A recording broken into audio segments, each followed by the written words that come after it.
हर किसी की किस्मत गौतम अडानी की तरह नहीं होती। लाख हेराफेरी के आरोप लगते रहें, हिंडनबर्ग जैसी हजारों रिपोर्ट आ जाएं, दुनिया भर के बाजार हिल जाएं, भारत के सरकारी बैंकों से लेकर सरकारी संस्थाओं का लाखों करोड़ों रुपया डूब जाए, विदेशी बाजार से गौतम अडानी की कंपनियों को बाहर का रास्ता दिखा दिया जाए, विदेशी बैंक गौतम अडानी की कंपनियों को कर्ज देने से मना कर चुके हों, कर्ज का बोझ उन पर बढ़ रहा हो और कर्ज चुकाने के लिए गौतम अडानी की कंपनियों के हाथ में पैसा ना हो, जिस जिस देश में निवेश किया हो सभी देश गौतम अडानी की उन कंपनियों से कहने लगे हों कि भाई आपसे ना हो पाएगा, फिर भी न सेबी और न ईडी, न इनकम टैक्स और न ही मोदी सरकार ये मानने को तैयार है कि अडानी ने कुछ गड़बड़ की है। शेयरों में हेराफेरी, धोखाधड़ी के आरोपों से घिरे अडानी राष्ट्रवादी हैं, राष्ट्र के लिए काम कर रहे हैं, लेकिन अरशद वारसी का क्या कसूर है जो सेबी का हंटर उन पर चल गया? क्या वो अडानी के राष्ट्रवाद से कम राष्ट्रवादी हैं या फिर अरशद वारसी की हेराफेरी अडानी से कहीं ज्यादा बड़ी है? आखिर अडानी को लूट की छूट है और फिर अरशद वारसी पर बैन क्यों है? बोलता हिंदुस्तान पर मैं हूं आपके साथ मिर्जा शाकिर अली बेग। फिल्म अभिनेता अरशद वारसी और उनकी पत्नी पर securities and exchange board of India यानी सेबी ने रोक लगा दी है। ये रोक शेयर पंप एंड डंप मामले से जुड़ी है। शेयर पंप एंड डंप यानी शेयर के दाम बढ़ाने या गिराने को लेकर मैनिपुलेशन करना, यानी गलत मकसद के लिए इसे करना और गलत जानकारी देना, इसके तहत उन पर रोक लगा दी है। सेबी ने 31 कंपनियों और फर्म पर यह रोक लगाई है। इस पर अरशद वारसी, उनकी पत्नी मारिया और साधना ब्रॉडकास्ट से जुड़े प्रमोटर्स शामिल हैं।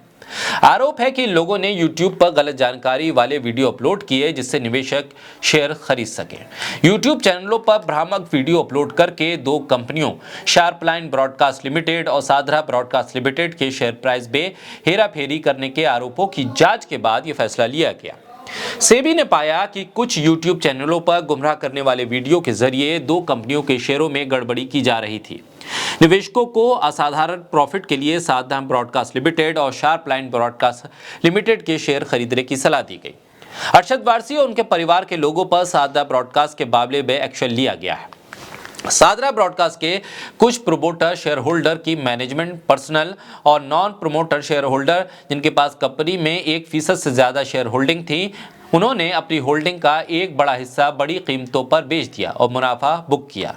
अरशद वारसी ने 29 लाख रुपए से ज्यादा, मारिया ने 37 लाख रुपए से ज्यादा और इकबाल हुसैन वारसी ने 9,34,000 रुपए का प्रॉफिट कमाया।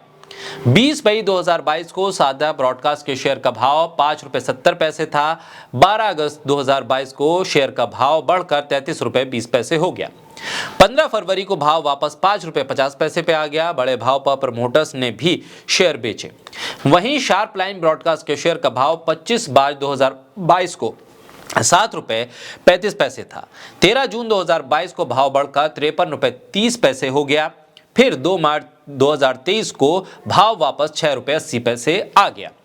संजीव कुमार झा दोनों कंपनियों के डायरेक्टर हैं। इसके अलावा दोनों कंपनियों के स्टेटरी auditor BAS and company LLP है। दोनों कंपनियों के सेक्रेटरियल ऑडिटर भी एक V कुमार एंड सन्स हैं।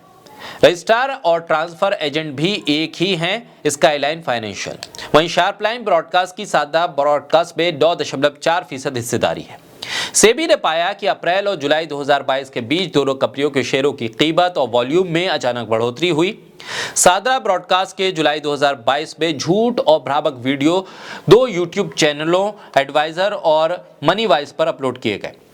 इसी तरह शार्पलाइन ब्रॉडकास्ट लिमिटेड के वीडियो मई 2022 में 2 YouTube channel mid cap call और प्रॉफिट यात्रा पर अपलोड किए गए थे। YouTube वीडियो के वजह से साधना ब्रॉडकास्ट में छोटे शेयर धारकों की संख्या 2169 से बढ़कर 55,343 तक पहुंच गई, जिन्होंने बढ़ी हुई कीमत पे शेयर खरीदे। शार्पलाइन ब्रॉडकास्ट लिमिटेड के मामले में छोटे शेयर धारकों की संख्या 517 से बढ़कर 20,009 हो गई। हालांकि इस पूरे मामले में अरशद वारसी ने ट्वीट किया और कहा कि खबरों में पढ़ी हर चीज का भरोसा मत कीजिए। स्टॉक मार्केट के बारे में मेरी पत्नी मारिया और मेरी समझ शून्य है। हमने सलाह ली है और शारदा में निवेश किया। कई दूसरे लोगों की ही तरह हमने भी अपनी मेहनत की गाढ़ी कमाई गंवाई है।